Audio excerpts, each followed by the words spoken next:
Hello दोस्तों, नमस्कार दोस्तों, स्वागत है आप सभी का। इस वीडियो में हम बात कर रहे हैं कई बड़ी और लेटेस्ट अपडेट के बारे में जो कि संबंधित है उत्तर प्रदेश के स्कूल और शैक्षिक संस्थानों के बारे में, जिसको बंद करने संबंधित एक नया आदेश यहाँ पर जारी कर दिया गया है 10 तारीख तक। साथ ही साथ अगर बात कर ली जाए अपनी अगली अपडेट के बारे में जो कि संबंधित है 75,000 पदों पर नई भर्ती के विज्ञापन को लेकर दी गई जानकारी के बारे में, इसके साथ साथ और भी कई और बड़ी लेटेस्ट अपडेट हम कवर करें उससे पहले आप लोग वीडियो को लाइक कर दें और शेयर कर दें, चैनल को सब्सक्राइब करके बेल आइकन को दबा लें, जिससे कि आपको रियल ऑथेंटिक जानकारी ऑनलाइन अड्डा फॉर स्टडी यूट्यूब चैनल से मिलती रहे।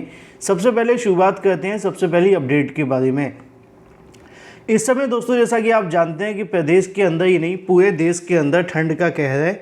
खास तौर पर अगर बात की जाए उत्तर भारत के अंदर, जहाँ पर काफ़ी ज़्यादा ठंड देखने के लिए मिलती है, तो ऐसे में कहीं ना कहीं यहाँ के जो अभ्यर्थी हैं या फिर जो यहाँ के छात्र हैं उनके लिए जनवरी का महीना काफ़ी ज़्यादा कहीं ना कहीं पॉजिटिव रहता है, क्योंकि वहाँ पे आपको बहुत सारी छुट्टियाँ देखने के लिए मिलती हैं। और कुछ ऐसा ही फिर से देखने के लिए मिला है। सरकार के माध्यम से जारी किए गए आदेश के मुताबिक आने वाली 10 तारीख तक स्कूल और शैक्षिक संस्थानों को बंद करने का निर्देश दिया गया है। लिखा हुआ है कि कल से 3 दिन बारिश और घने कोहरे के आसार हैं। ऐसे में मौसम विभाग की चेतावनी को ध्यान में रखते हुए सरकार के माध्यम से यहाँ पे निर्देश भी जारी कर दिए गए हैं। लिखा हुआ है कि लखनऊ में 8वीं तक के जो विद्यालय हैं वो 10 जनवरी तक बंद देखने के लिए मिलेंगे। कड़ाके की ठंड को देखते हुए जिला अधिकारी सूर्यपाल गंगवाल के माध्यम से उन्होंने 8वीं तक के स्कूलों को 10 जनवरी तक बंद करने का आदेश दिया है। यह आदेश सभी बोर्डों के स्कूलों पर लागू होगा। पहले स्कूल 6 जनवरी तक बंद किए गए थे, वहीं कक्षा 9 से लेकर 12वीं के जो स्कूल हैं सुबह 10 बजे से लेकर 3 बजे के बीच में संचालित करने का निर्देश दिया गया था। अच्छा, आप में से कितने ऐसे अभ्यर्थी हैं जो अपने समय विद्यालय जाते थे और जब हमारी छुट्टी हो जाती थी छोटे बच्चों की, यानी कि 8वीं तक वालों की, और हम 9th 10th या 12th में होते थे और उनकी छुट्टी नहीं होती तो कैसा लगता था? कमेंट करके बताना। चलिए बात कर लेते हैं अपनी अगली अपडेट के बारे में जो कि संबंधित है उत्तर प्रदेश के अंदर 75,000 पदों पर नई भर्ती, साथ ही साथ 69,000 शिक्षक भर्ती को लेकर भी। 69,000 शिक्षक भर्ती के बारे में जैसा कि दोस्तों आप सभी जानते हैं कि बीएड वर्सेस बीटीसी को लेकर मामला एक बार फिर से चर्चाओं में आ गया है। हाल ही में गुड्डू सिंह के माध्यम से दाखिल की गई याचिका सुप्रीम कोर्ट में जब सुनवाई देखने के लिए मिलती है तो वहां पे जो बीटीसी के अधिवक्ता कपिल सिब्बल थे उनके माध्यम से बहस की गई थी। अब या तो आपको होगा जब 69,000 में बीएड को बचाने के लिए बीएड के अभ्यर्थियों के माध्यम से हरीश साल्वे को अप्रोच किया गया था। अब हरीश साल्वे एक ऐसे अधिवक्ता थे जो कि मुझे बताने की आवश्यकता नहीं है, जो कि उस केस के लिए उस समय सबसे बड़े एडवोकेट थे। लेकिन बीएड वीटीसी की जब बात आती है तो बीएड वीटीसी के अंदर कपिल सिब्बल इस समय सबसे बड़े एडवोकेट हैं और उनके माध्यम से दी गई दलीलें निश्चित तौर पे काफ़ी हद तक कोर्ट के ऊपर प्रभाव डालती हैं। लेकिन मेरा कहने का मतलब ये नहीं है कि उन्होंने जो कह दिया वही मान्य होगा, क्योंकि ये फैसला तो जजेस को करना है। क्योंकि जितना ज़्यादा सीनियर एडवोकेट होंगे जजेस उतने ही ज़्यादा उस मुद्दे को सुनेंगे।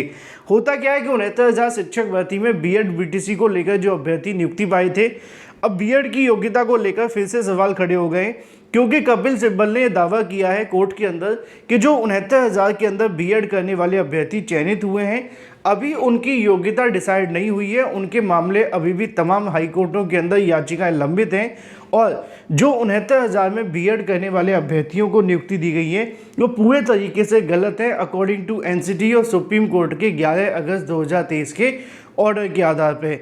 अब यहाँ पे मामला सबसे बड़ा ये फंस गया है कि जो कपिल सिब्बल के माध्यम से दावा पेश किया गया है जिसमें उन्होंने इस बात को रखा है कि 69,000 शिक्षक भर्ती में जो बीएड को नियुक्ति मिली है वो बीएड करने वाले उन अभ्यर्थियों को नियुक्ति कट ऑफ मुद्दे के निस्तारण होने के बाद मिली है, ना कि बीएड की योग्यता को निस्तारण हो जाने के बाद। जस्टिस अनिरुद्ध बोस के माध्यम से इस मामले पर सरकार से नोटिस मांग लिया गया है, साथ ही साथ जो भी रेस्पोंडेंट हैं उनसे जवाब मांगा गया है।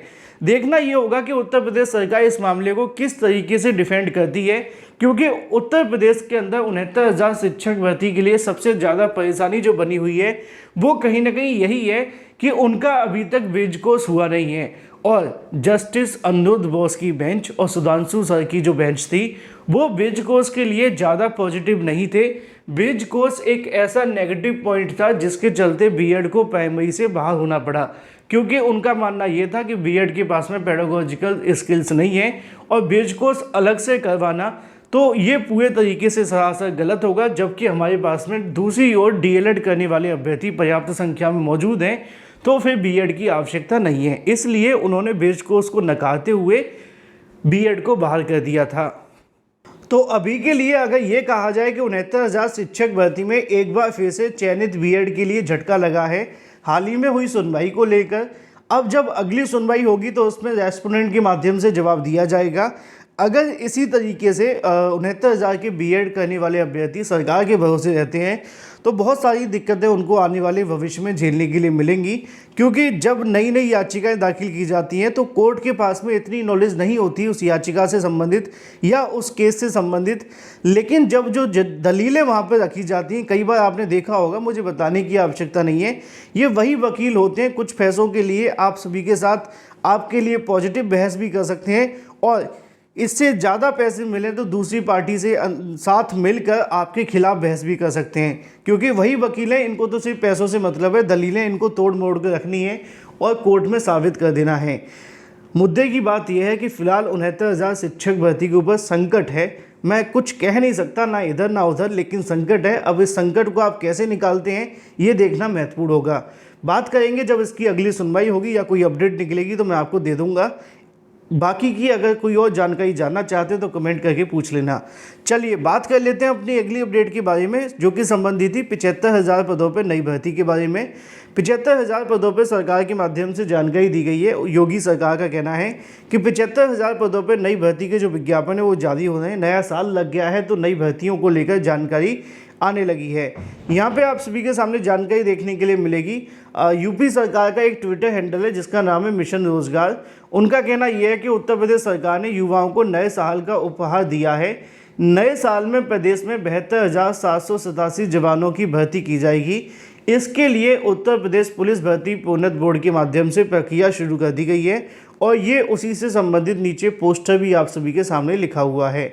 फिलहाल बात कही जाए एक और अपडेट के बारे में, जो कि संबंधित है बिहार के अंदर बम्पर पदों पे की गई शिक्षक भर्ती के अंदर। जब बिहार में बम्पर पदों पे शिक्षक भर्ती हो रही थी तो यूपी के भी बड़ी संख्या में अभ्यर्थी नौकरी लेने पहुंच गए थे, लेकिन अब धीरे धीरे करके वो अपनी नौकरी को छोड़ते हुए दिखाई दे रहे हैं। एक आंकड़े के मुताबिक 5,000 से ज़्यादा ऐसे छात्र हैं जिन्होंने बिहार में नौकरी तो ली, लेकिन उसके बाद या तो ज्वाइन नहीं किया या नौकरी छोड़ दी। पहला मामला आपके सामने यहाँ पर है। 2405 टीचर्स के माध्यम से नियुक्ति पत्र नहीं लिया गया, यानी कि नियुक्ति मिलने के बावजूद भी उन्होंने नियुक्ति पत्र नहीं लिया। इसी तरीके से अलग अलग जिलों की बात की जाए, दूसरे चरण में 1565 में से सिर्फ 1205 की काउंसलिंग देखने के लिए मिली, और इसके अलावा और भी अलग अलग जिलों में बात की जाए तो अब तक यूपी समेत कई अलग अलग राज्यों के जो शिक्षक हैं जो कहीं ना कहीं बिहार में चयनित हुए थे, लगभग 5,000 से ज़्यादा ऐसे शिक्षक हैं जो कि TRE 1 में सिलेक्ट हुए थे, और हो जाने के बाद उन्होंने अपनी जो नौकरी है वो छोड़ दी है। अभी TRE 2.0 का भी आयोजन हुआ था, उसमें भी नौकरी लेने का समय आएगा, तो वहाँ पर भी बड़ी संख्या में उत्तर प्रदेश के अभ्यर्थी चयनित हुए हैं। देखना ये होगा कि वहाँ पे भी नौकरी छोड़ेंगे या फिर ऐसे ही चलेगा। इन अभ्यर्थियों की वजह से कई मेहनत करने वाले अभ्यर्थी बाहर हो जाते हैं। अगर नौकरी करनी ही नहीं थी तो नियुक्ति लेने की आवश्यकता ही क्या थी, आवेदन भी नहीं करते, पैसे बच जाते। बाकी आपकी राय क्या है कमेंट करके बताएं। Thank you for watching this video.